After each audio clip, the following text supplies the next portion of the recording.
morning, Yorme.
Ipagpatuloy po ang ating pong programa at lalo't higit po alam po namin ang inyong pong pananabik na marinig ang tinig at mensahe ng ating minamahal at siyang muling magbabalik ng gloria at ningning sa ating lungsod. Muli po, palakpakan po natin Vice Mayor Chi Atienza at Yorme Isko Moreno Domagoso.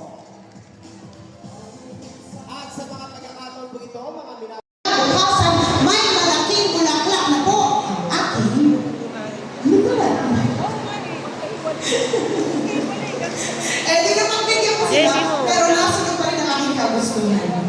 Nay, bunso po kasi, kaya napagbibigyan. Pero alam nyo, kaya makulay na bulaklak ang aking pinili. Dahil naniniwala po ako sa pagiging inklusibo. Di ba sabi ng Panginoon, lahat tayo pantay-pantay sa Kanya. Tama po ba yun? Ngunit kung meron ako isang bagay na nakita sa aking trabaho ng 7 taon bilang broadcast journalist, hindi po patas ang panlaban ng lahat. At dahil doon, yung mga sektor na napag-iiwanan, sila pong aking pinaglaban at sinigaw ang kanilang mensahe para mapakinggan sila ng gobyerno.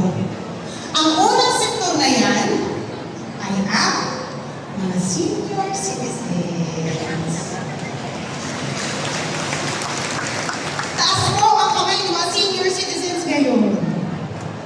Diyos ko Lord, hindi ko naman akalain na lahat pala kayo ay senior citizen. Akala ko kanina pagpasok namin ni Yorme dito, mga teenagers lang ang sumalubong sa atin. Pero alam nyo, kaya ako kayo tinatayuan at pinaglalaban na marinig ang inyong boses na ako po ay broadcast journalist. Dahil ang tingin ko, kung hindi niyo po kami minahal at inalagaan nung kami bata pa, wala naman kami lahat dito ngayon eh. Ngayon na nagbaliktad na ang mundo, kami naman ang malakas para sa akin, dapat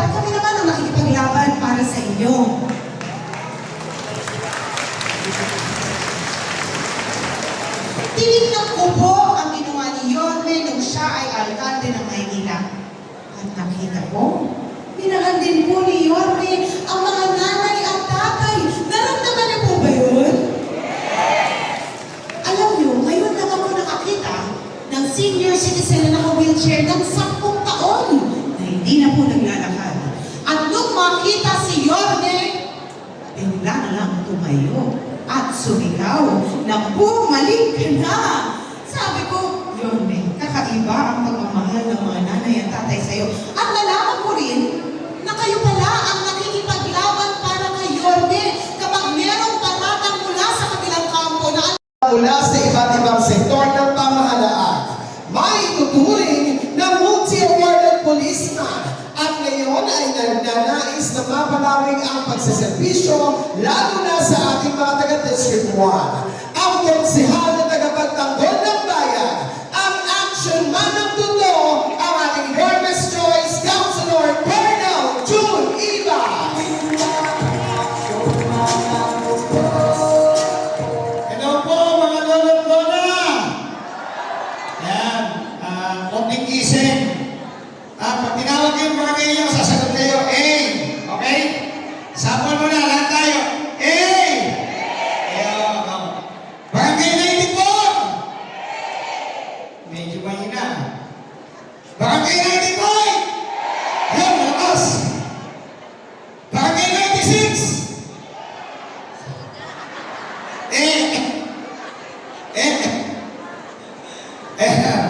Good morning po.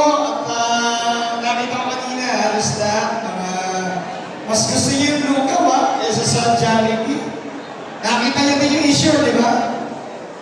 Kanina po, habang ako ay nag-iikot, madami nagtanong at akala nila bata pa po ako. 28 years in service ako ako. So ako po ay nihiti mong tiga-pundo, pinanganak sa 347 Cristobal Street, Tondo, Manila. Ibig sabihin, ako po ay bunga ng hilot. At nakita niyo yung issue kanina.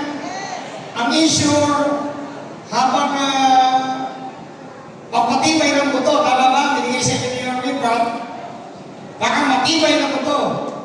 Ngayon, ako po nung pinapanganak, yung mga ninong at tatay ko, at tinitira naman yung matatag na kinabukasan. Alam niyo kung ano yun? Emperor Lights. So, nagtapos po ako sa MLQ ng elementary at Tondo High School. Nandiyan si Teacher Sosa. Yan, nandiyan. Senior Citizen Teacher Sosa. Yan, ayun. At ako po, kami po ni Yorme nagtapos noong 1992. At ako din po ay naging presidente ng alumni na kung saan isa po sa naging proyekto ko, nagkaroon ng elevator ang Tondo High School. High-end elevator po, exclusive para kayong nasa... kaya lang yung iba dito, hindi naman pupunta ng Tondo High School, no? Pagboto. Ngayon, ginawa mo yung para sa mga senior citizen, PWD, na makaakyat ng maayos doon sa pang-apat na floor at second floor. Alam ni Sir Sosa yan. Sa totoo lang po, nung time na pumasok ako sa kapulisan, 1996, kanina po, habang nag-iikot ako, naalala ko ang lola ko sa inyo.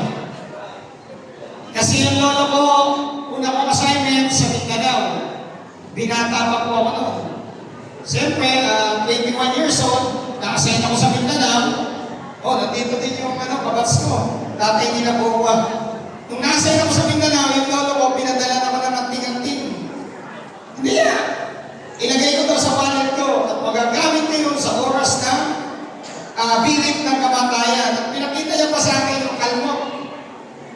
Tigre. Kasi dati, alam niyo naman, yung mga panahon ng apog, namumundo.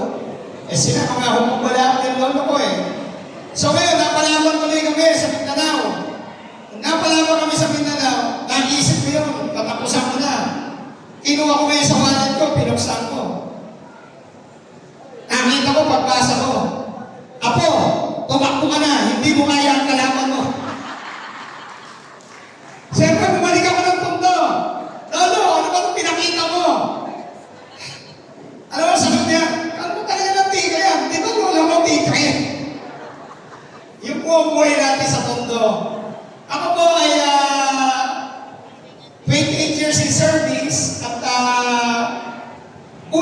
ni Yorme, ako po ay tinalaga bilang sa peace and order at yung tinatawag niya na SMART. At nakikita niyo po yung mga tulog niya sa pinakikita niya sa Capital Report. Ako po yung inuutusan niya doon para kapanatagan ng bawat isa ng apo niyo, kayo po. At nung time na yun, hindi naman natin makukuble. We are proud na Manileño. Tama po ba? Dati, 2022, natagpo tayo out of 53 best country nung time na nakaupo si Yorme. Ang number 34 po tayo. Despite ng pandemic at dami ng tao ng population ng Manila, tayo po ay pinupuntahan ng mga tourists. Madami mga balikbayan na nakikita nyo mga pupunta dito sa Manila kung tinitignan yung mga pinagawa ni Yorme. So isa po doon yung katahimikan. Alam niyo na, naligtas sila. Kung natatandaan niyo po, no? Dati, ang Manila ay safe. Ngayon po, naniniwala pa kayo, nakakatakot na lumabas ang bahay ngayon? Totoo po ba, Lola? Gusto ko patunayan sa inyo. Kahapon po, lumabas ako ng bahay, 1,000 pero ako pagbalik ko, 20 pesos na lang. Pero kidding aside po, ako din po ay minsan yung nakasama bilang station commander ng Station 1. Maaaring yung ibang mga taga-kapulong, sumakalap sa akin dahil nag-clearing po tayo dyan. Hangat ko lang po ang kalinisan. Sapagkat, kung makikita nyo ang panahon ni Yorme, malinis ang buong Maynila. Kaya po nung umalis siya, kahit po ako ay nasa Station 1, pinagpatuloy ko po yung kampanya niya para sa kalinisan. Alam niyo kung bakit? Cleanliness next to godliness. Malalaman lang natin na safe tayo pag malinis ang isang komunidad. The clean environment is the safety community. So, kaya mga lolo't-lola ko na taga-kapulong, para sa inyo ninyo, makikita nyo, dadaan tayo doon. Magtika. Minsan, may mga nanidisgrasya mga... Diba? At nung po ako umupo ng Station 1 Commander, sa 7 buwan, 6 na buwan po tayo ng number 1 best Station Commander of the month nung ako nanunungkulan.